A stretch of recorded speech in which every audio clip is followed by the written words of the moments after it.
अधोगति का पात्र बनता है।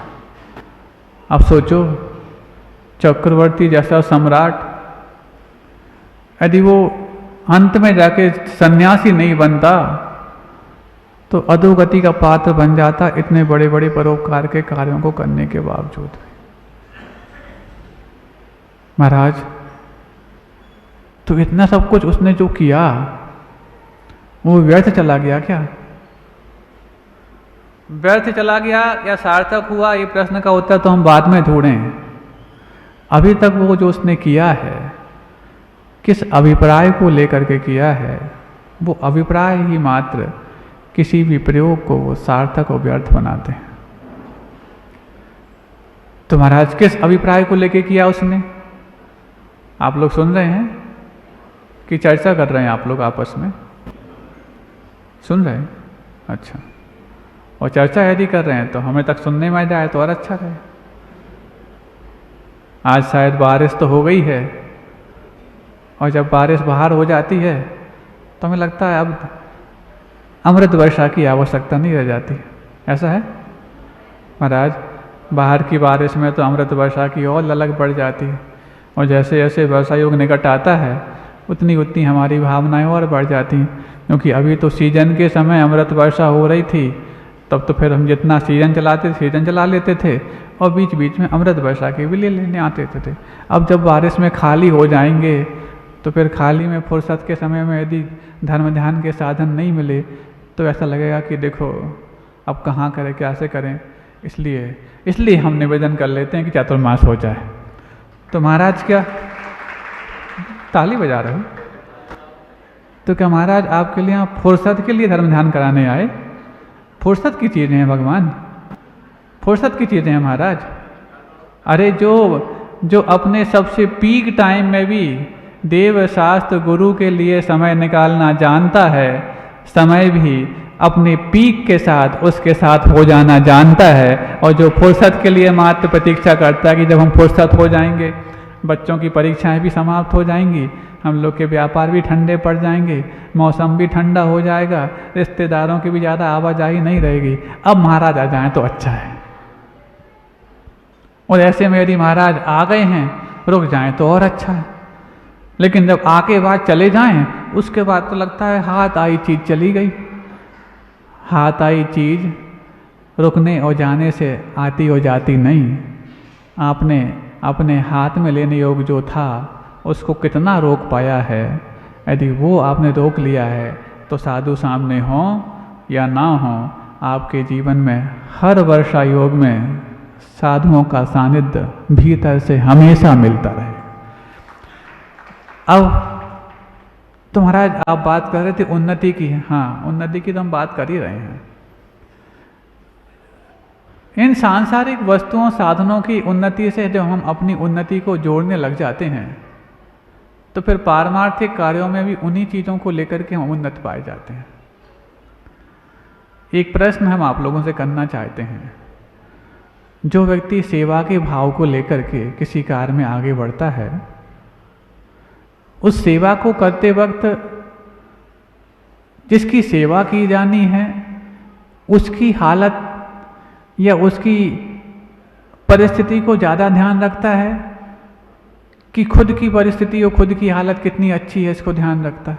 महाराज, दोनों को रखना आवश्यक होता है। हमारी यदि सेवा करने की हालत नहीं है तो हम सामने वाले की हालत कैसे सुधार लेंगे? नहीं, हमारा पूछना ये नहीं है।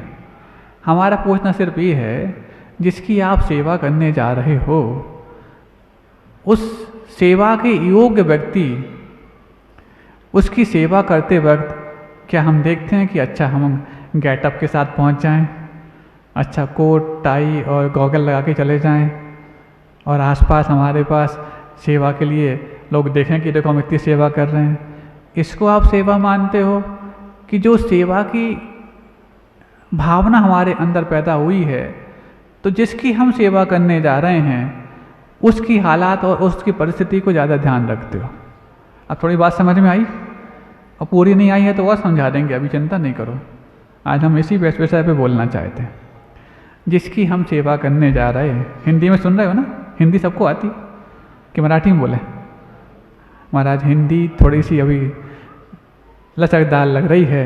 मराठी तो महाराज फिर तो हिंदी में तो हम बोल रहे हैं आपसे।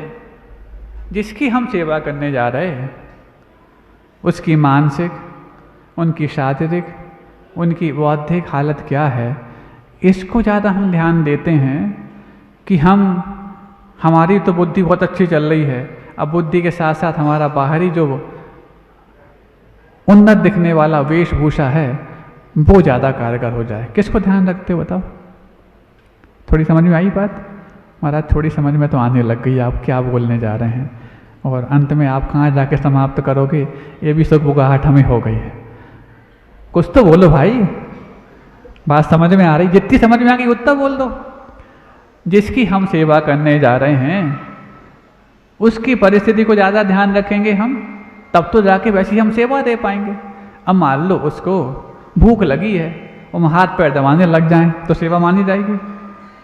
अब उसके हाथ पैर में जख्म है और हम दबाने लग जाएं तो सेवा मानी जाएगी?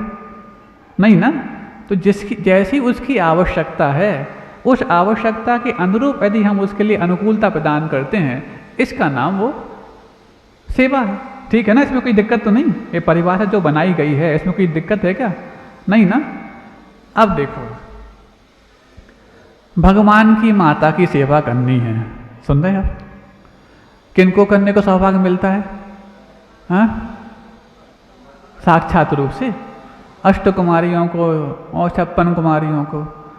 अब जो सेवा करने जा रहा है वो सेवा करने वाला जिसकी सेवा होनी है उसको ज़्यादा मुख्यता देगा। हम सेवक हैं, हमारा तो ऐसा गेटअप होना चाहिए, हम तो बिल्कुल फनाफन दिखने चाहिए। अब जो फनाफन मन में भाव रखे है और वो व्यक्ति यदि सेवा के भाव लेके जाए तो कभी आप देखो, गाड़ी की सेवा भी यदि करनी हो तो वो जो क्लीनर होता है पूरे ऐसे गाउन पहनता है कि यदि उसमें गंदगी छप भी जाए तो दिखे ना। जब आपके घर में यदि किसी की प्रसूति होती है तो प्रसूति वाले गृह में अच्छी बढ़िया गेटअप वाले वस्त्र पहन कर जाते हो क्या? नहीं ना। क्योंकि वहाँ पर यदि हम अपने वस्त्रों को देखे रहे तो फिर हम उनको नहीं देख पाएंगे जिसकी हम सेवा के लिए गए। समझ में आ रही है बात? क्यों? कल एक विषय आया, अब आपको तो पता लगी कि इसलिए हम बोलने में कोई दिक्कत नहीं, हमारे पास तो सबसे अंत में आता है जिस विषय को लेके आप लोग सब बिल्कुल सब कुछ काम कर चुके होते हो, अंत में जाकर छन करके हमारे पास आता है। तो हमने कहा कोई बात नहीं, आज इसी विषय को ले लेते हैं। तो सेवा का भाव जिसके मन में है, पूज्य गुरुदेव का एक सूत्र वो अपने जीवन में सुधार ले। सुनना चाहोगे पूज्य गुरुदेव ने क्या कहा था? सबको बता देना, जितनी भी तुम लोग अष्टकुमारी बने हो, 56 कुमारी बने हो, आज का प्रवचन सबको सुनाना। पूज्य गुरुदेव ने बहुत अच्छा सूत्र दिया था, जिसके मन में सेवा करने का भाव है वो ग्लानि और गाली इन दो को जीत करके ही सेवा के क्षेत्र में आगे आए। नहीं है तो पहले खुद की सेवा इतनी कर ले कि वो ग्लानि और गाली को जीत पाए। सुन रहे हो?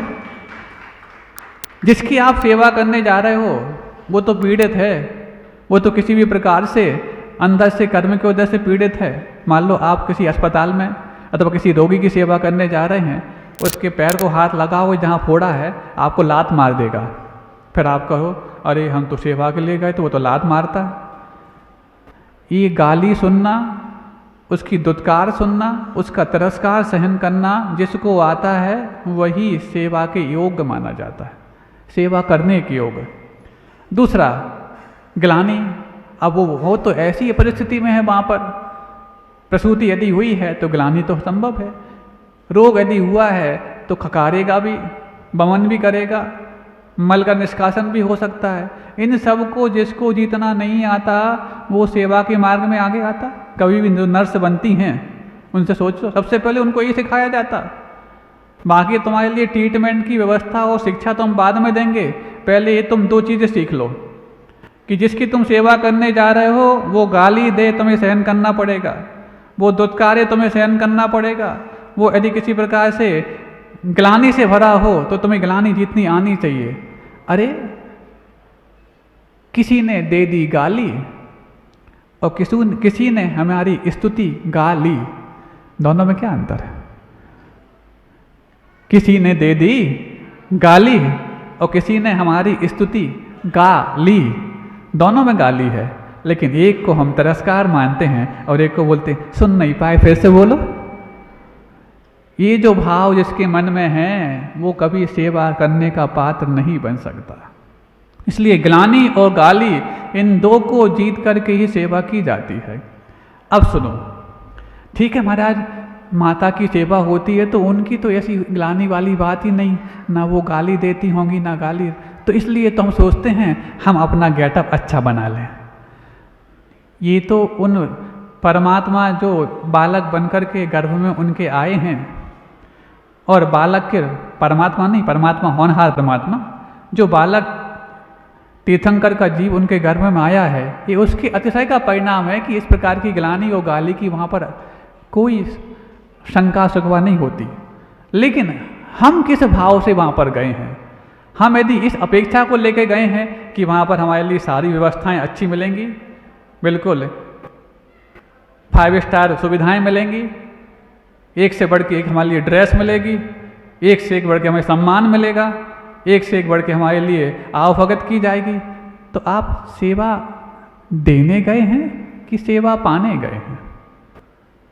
और जो कुछ दे करके कुछ पाने की इच्छा रखता है वो सेवा नहीं, सौदा माना जाता है। और यदि ऐसे सौदा करने वालों के साथ दूसरे लोग और जुड़ जाते हैं, वो भी फिर सौदागर माने जाते हैं, सेवा भावी नहीं माने जाते हैं। बात समझ में आ रही है? सबको सुनाना ये वाली बात। आज आप लोग के पुण्य से एक अच्छी नई बात सामने आ गई। सेवा में और सौदा में अंतर समझते हो? सेवा में सिर्फ देने का भाव होता है, पाने की लालसा नहीं होती। सौदा में देना भी होता है और लेने की लालसा भी होती है, इसलिए वो सौदा को, अरे ये तो सौदागर है, ये तो व्यापारी है। पुजारी में और व्यापारी में अंतर आप जानते हैं, और पुजारी में और भिखारी में भी आप अंतर जानते हो। तो सच्चे देव गुरु शास्त्र का जो वातावरण होता है वो पुजारियों के लिए अनुकूल होता है कि भिखारियों के लिए अनुकूल होता है? बताओ, कि व्यापारियों के लिए अनुकूल होता है। ये तीनों में अंतर है। पुजारी सिर्फ देना जानता है, भिखारी सिर्फ लेना जानता है, और व्यापारी लेना भी जानता है और देना भी जानता है। आप क्या बन कर के आना चाहते हो जतारा वालों? और उनसे भी पूछना चाह रहे हैं जो सेवा के लिए माता की तैयार हो रहे हैं, आप क्या बन के जाना चाह रहे हो? भिखारी, व्यापारी कि पुजारी? हाँ, इतनी सारी माताएं होती हैं, क्या सबकी माता की सेवा के लिए इतनी होड़ लगाते आप?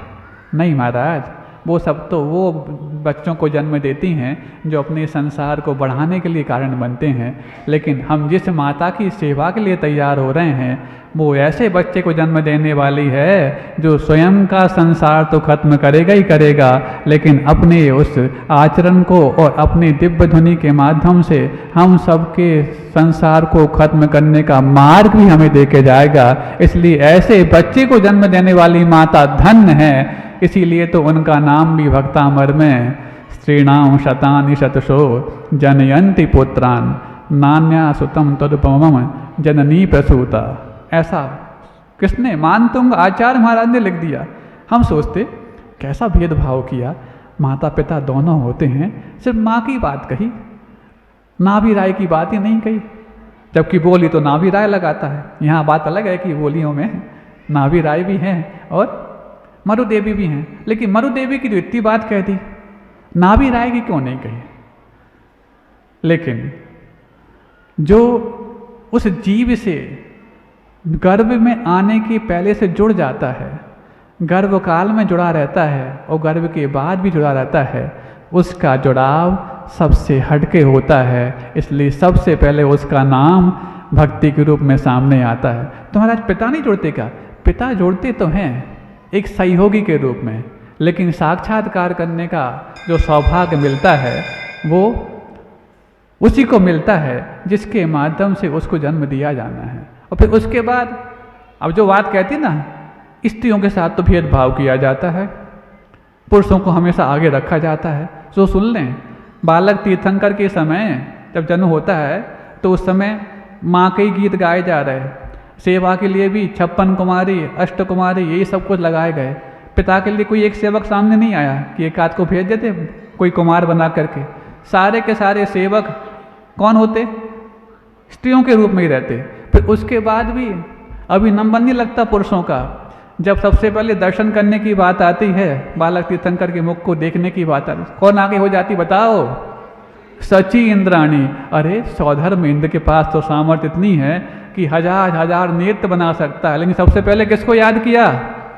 जो समानता के अधिकार की वकालत करते हैं, आज हमसे पूछना चाहते हैं। इस मामले में कभी पुरुषों ने शिकायत नहीं की, एक बार भी प्रश्न नहीं किया कि हमें क्यों बाद में याद करते। ना नाभि राय ने शिकायत की, ना सौधर्म इंद्र ने शिकायत की, ना वो सेवा करने वाले। अरे अस्पतालों में भी तो सेवा करने वाले कंपाउंडर भी होते हैं, नर्सेस भी होते हैं, लेकिन वहाँ तो समानता के अधिकार की बात नहीं आती, वहाँ वो अपना करते हैं। यहाँ पर स्त्री स्वातंत्र, नारी सशक्तिकरण, इस प्रकार के जो नारे लगाए जाते हैं, ये नारे लगाने वालों को सोचना चाहिए ये नारे आए कहाँ से हैं। ये नारे वहाँ से आए हैं जहाँ पर स्त्री के बारे में विचार इतना निंदनीय है कि तुम यदि सुन लोगे तो शायद लगेगा कि जिन नारों को हवाला दे करके हम पुरुष समाज से अपने समानता के अधिकार की बात कहते रहे, ये नारा तो निंद और निंदतम किसी कोख से जन्मा हुआ नारा है। महाराज क्या मतलब समझ नहीं पाए? हाँ तो सुनो, ये नारे आए कहाँ से? ये नारे एक ऐसे देश से आए हैं जहाँ पर इन दो दार्शनिकों के लिए भगवान माना जाता है। उन दार्शनिकों का नाम हम बता देंगे अलग से, सबके सामने अभी लेना नहीं। तो उन दार्शनिकों के विचार नारी के बारे में क्या हैं, आप सुनना चाहोगे? उनके विचार नारी के बारे में ये हैं कि स्त्रियों में तो आत्मा ही नहीं होती। क्यों? आप लोग बर्दाश्त कर पाओगे? भगवान की माता की सेवा करने वालों और भगवान की माता बनने वालों और सची इंद्राणी बनने वालों, हम सबसे पूछना चाहते हैं क्या स्त्रियों में आत्मा नहीं होती? तो उन दार्शनिकों के विचार हैं कि स्त्रियों में तो आत्मा ही नहीं होती। और दूसरा विचार है इनको तो एज ए चेयर उपयोग करना चाहिए। ये शब्द बोलने में मेरे लिए बहुत संकोच हुआ। इसके बाद जो उन्होंने अपने विचार किए हैं स्त्रियों के बारे में, उसको तो हम अपने मुख से बोल नहीं सकते क्योंकि हमारी एक मर्यादा है। अब इन दो विचारों से आप समझ पाओ कि उनका इन नारी के बारे में ख्याल क्या था। और यदि उन दार्शनिकों ने ये विचार दे दिए और ये नारे दे दिए कि स्त्री सशक्तिकरण, स्त्री स्वातंत्र, स्त्रियों को समानता का अधिकार मिले, तो जिनके विचार इस प्रकार के हैं नारी के बारे में, वो इन तीनों नारों को देख करके आपसे क्या पाना चाहते हैं, आप सोचिए।